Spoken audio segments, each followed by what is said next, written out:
ಈಗಾಗಲೇ ನಾವು ಲಿಂಗಸೂರಲ್ಲಿ ಸುಮಾರು 2018-19 ಹಿಡಿದು ಇಲ್ಲಿವರೆಗೂ ತೆರಿಗೆಯನ್ನು ಬಂದ್ ಮಾಡಿದ್ವಿ ನಮ್ಮ ಲಿಂಗಸೂರಲ್ಲಿ.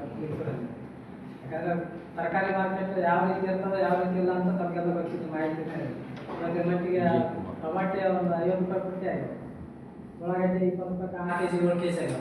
ಮೊನ್ನೆ ಬೆಂಗಳೂರಲ್ಲಿ ನೋಡಿದ್ರೆ 10 ರೂಪಾಯಿ ಕೆಜಿ ಉಳ್ಳಾಗಡ್ಡೆ, ಅಂದರೆ 10 ಕೆಜಿ 100 ರೂಪಾಯಿ.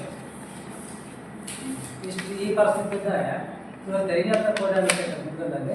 ಈಗಾಗಲೇ ನಾವು ಸುಮಾರು ಈಗ 15 ದಿನದಿಂದ ಸ್ವಲ್ಪ ಅಧಿಕಾರಿಗಳು ಸಹ ಬಂದಿದೆ, ಮನವಿ ಒಂದು ಎಸಿಯಲ್ಲಿ ಮನವಿ ಕೊಟ್ಟಿದ್ದೀವಿ. ಯಾಕಂದರೆ ಈಗ ಆಡಳಿತ ಅಧಿಕಾರಿಗಳು ಸಹಾಯಕ ಆಯುಕ್ತರೇ ಇದ್ದಾರೆ, ಹಾಗಾಗಿ ನಾವು ಒಂದು ಮನವಿ ಕೊಟ್ಟಿದ್ದೀವಿ. ಆ ಮನವಿ ಕೊಟ್ಟರು ಸಹ ಅದೇ 23ನೇ ತಾರೀಕಿಗೆ ನಾವು ಮನವಿ ಕೊಟ್ಟಿದ್ದೀವಿ. 23 ಮುಂಚೆ ಒಂದಿನ 2 ಮುಂಚೆ ಕೊಟ್ಟಿದ್ವಿ. ಅವರು 23ಕ್ಕೆ ಪಾಂಪ್ಲೆಟ್ ಹಾಕಿ ಪಾಂಪ್ಲೆಟ್ ಹಾಕಿ ಯಾರಿಗೂ ಹಂಚಿಕೆ ಮಾಡಲಾರ್ದ ಪ್ರಚಾರ ಮಾಡಲಾರ್ದ ಒಳಗಿಂದ ಒಳಗೆ ಟೆಂಡರ್ ಕರೆ ಉದ್ದೇಶ ಮಾಡಿರ್ತಾರೆ. ಇದು ನಮಗೆ ನಿನ್ನೆ ಕಳೆದ ಒಂದು ಪೇಪರ್. ಹಾಗಾಗಿ ಇದನ್ನು ನಾವು ಪ್ರಸ್ತಾಪ ಮಾಡೋಕೆ ಇಲ್ಲ ಅಲ್ಲಿ ಇಲ್ಲ ಅಂತ ಹೇಳಿದ್ವಿ. ಅದೇನು ಸಿನ್ನೂರಿಗೆ ಅದನ್ನು ಮಾತಾಡ್ಬೇಕಂದ್ರೆ ಸಿನ್ನೂರಿಗೆ ಸೋಮವಾರ ಮಾತಾಡೋಣ ಇದ್ರ ಬಗ್ಗೆ ಅಂತ. ಅಂದರೆ ಸೋಮವಾರ ಮಾತಾಡೋದ್ರೇನು ಟೆಂಡರ್ ಮುಂದೆ ಮಾತಾಡೋದಕ್ಕೆ ಕೇಳಿ ಮಾತಾಡೋಣ. ಈ ನಾವಿನ ಟೆಂಡರ್ ಮಾಡಲಿಕ್ಕೆ ಬೇಡ ಅಂತ ಹೇಳಿದ್ವಿ. ನಮ್ಮ ಉದ್ದೇಶ ಯಾಕಂದ್ರೆ ಡೆವಲಪ್ ಆಗ್ಬೇಕಂದ್ರೆ ನಮ್ದೆಲ್ಲ ರೀತಿ ಉದ್ದೇಶ. ಇವಾಗ ಡೆವಲಪ್ ಮಾಡಿದ್ರೆ ಇರ್ತಕ್ಕಂಥ ಬಿಲ್ಡಿಂಗ್ ಸುಮಾರು 20 ವರ್ಷಗಳಿಂದ ಮುನ್ಸಿಪಾಲ್ಟಿ ಬಿಲ್ಡಿಂಗ್ಗಳು 65-70 ಮುನ್ಸಿಪಾಲ್ಟಿ ಬಿಲ್ಡಿಂಗ್ ಬದಲಾಗಿದೆಯಲ್ಲ, ಅದ್ರಲ್ಲಿ ಇವತ್ತಿಗೂ 1 ರೂಪಾಯಿ ಬಾಡಿಗೆ ತಗೊಂಡಿಲ್ಲ. ನೆಲ ಕುಂತು ವ್ಯಾಪಾರ ಮಾಡೋರು ಬಾಡಿಗೆ ತಗೊಳ್ಳೋದಿಲ್ಲ. ಇವರು ರೈತರು ಬಂದು 1 ತಾಸು 2 ತಾಸು ಅಥವಾ 4 ಗಂಟೆ ತಂದು ವ್ಯಾಪಾರ ಮಾಡ್ತಾರಂದ್ರೆ ಡಿಸ್ಟರ್ಬೆನ್ಸ್ ಮಾಡ್ತಾರಂದ್ರೆ ಅವ್ರ ಹತ್ರ ತೆರಿಗೆ ಹತ್ತಕ್ಕೆ ಓಡಾಡ್ತಾರಲ್ಲ. ತೆರಿಗೆ ಹತ್ತ ಒಂದು ಎರಡನೇದು ಇಲ್ಲಿ ಏನು ಟೆಂಡರ್ನಾಗ ಕರೆಸ್ತಾರೆ 19ರಲ್ಲಿ ಇದೇ ಟೆಂಡರ್ ಇತ್ತು, ಇದೇ ರೀತಿಯ ಟೆಂಡರ್ ಕರೀತಾರೆ. ಈ ಟೆಂಡರ್ನಾಗ ಇದ್ದಷ್ಟು ರೇಟ್ ತಗೊಳ್ತಾರೆ. 10 ರೂಪಾಯಿ ಪುಟ್ಟಿದ್ರೆ 20 ರೂಪಾಯಿ ತಗೋತಾರೆ, 100 ರೂಪಾಯಿ ತಿಂದ್ರೆ 140. ಯಾಕಂದ್ರೆ ವಿಡಿಯೋ ಅದು 2 ವಾರ ನಾನು ತಂದೆ ವಿಡಿಯೋ ಮಾಡ್ಕೊಂಡ್ಬಂದಿದ್ದೀನಿ. ಅದಕ್ಕೆ ದಾಖಲೆ ಏನು ಮಾಡ್ಕೊಳ್ರಿ ಅಲ್ಲ ಕಾನೂನು ರೀತಿಯಿಂದ ಇದ್ದಂತ ಹೇಳ್ತಾರೆ. ಅದು ಒಂದು.